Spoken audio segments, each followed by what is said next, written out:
What's going on, everyone? I'm your host Derek, and welcome to LPE, the show where we attempt to play every single game so you don't have to. Today we are playing 720 Degrees, developed by Atari in 1986 for arcades and ported to the NES in 1989. I grew up playing Tony Hawk games, so I was excited to play a skater game. It's been years since I last played one, but this game is nothing like the Pro Skater series, though. To its credit, the first Tony Hawk game came out over 13 years later, on much more advanced consoles. It's going to be a bit of a short one today, as this game made me question if this is really what I want to spend my time doing. It was just that bad. So, you start off in the middle of a bleak looking skate park that has 8 different locations around the edges of the map. 4 of them are shops that for some reason were always closed for me. I guess I had to progress further than I allowed myself to play to start shopping. The other 4 are events that you can participate in to earn points.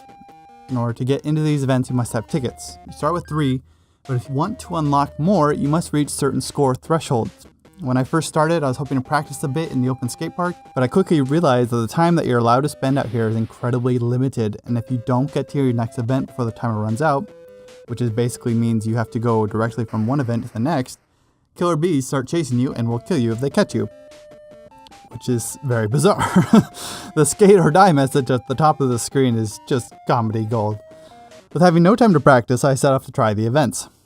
The ramp event has you going back and forth on a half pipe, and the goal is to rack up as many points as you can before the timer runs out. While it sounds simple, this proved to be incredibly difficult. After several attempts, I finally had a decent run, was able to do a trick each time, but then the next time I tried it, I failed over and over.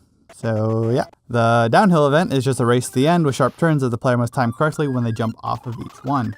This event seemed very inconsistent and certainly wasn't fun, but it was overall relatively easy and ended up getting most of my points here.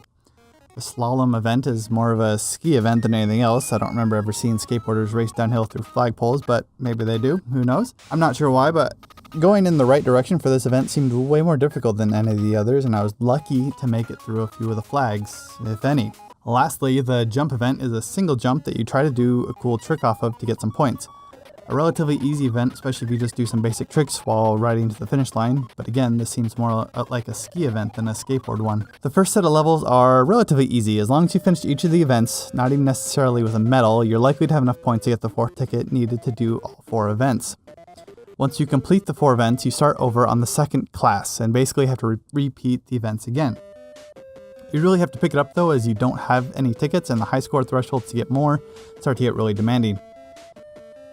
I can appreciate hard games. I'm not giving this game a hard time just because it's hard. I'm currently playing Hollow Knight, and I failed some of the boss fights around 20 times before I finally figure out how to beat them. But the difference is Hollow Knight is fun, and it feels satisfying when you finally get it right.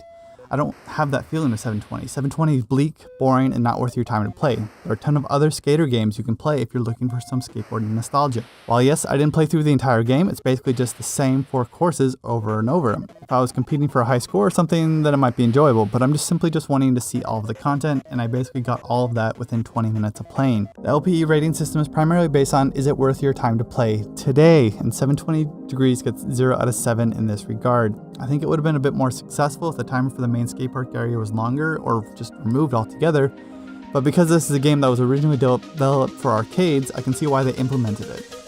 Regardless, you can definitely pass on this game. Play something else. If you enjoyed this episode and want to see more NES games, hit that like button, get subscribed, hit the bell even if you really like the content, and I'll see you in the next one.